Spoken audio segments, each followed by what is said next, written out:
Renters right across the country are forking out more money to have a roof over their head, according to the latest report from property research firm Cotality. The data reveals rents surged almost 3 times faster than wages over the 5 years to last September. That means people are spending an average of 33% of their pre-tax income on rent. Now, the CEO of the New South Wales Tenants Union, Patterson Ross, joins us now from Sydney. Leo, welcome. What was your reaction to this? Good morning.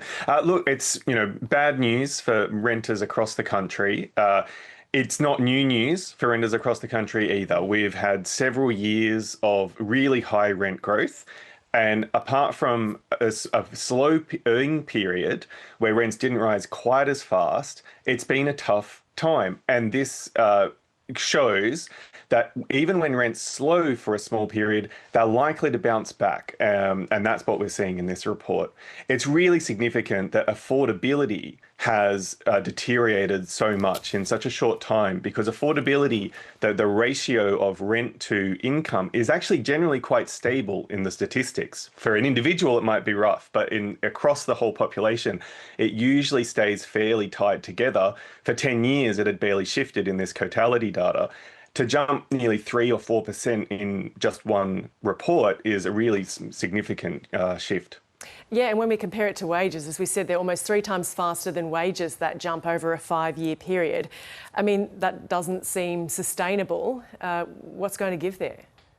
So what does give is that people lose their homes and they lose their communities. People maintain their ability to stay housed, to keep a roof over their head, by moving to smaller dwellings, by moving to places that are further away from their jobs, their community, or by moving into places that are just not up to a reasonable modern standard, that don't have energy efficiency features, that might not even have council approval in some cases.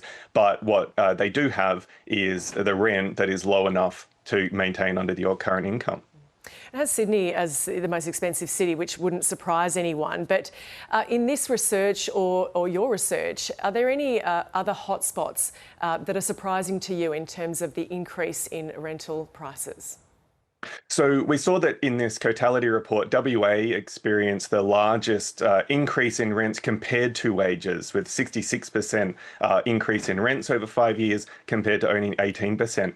What I think a lot of people might find surprising is actually where it's been the least bad.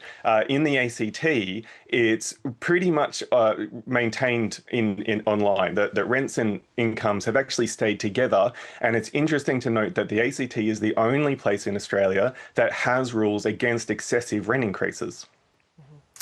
And I mean, Leo, this is yet another report, and again, a supply or lack thereof is referred to yet again. But what is happening on that front that can be a positive story here?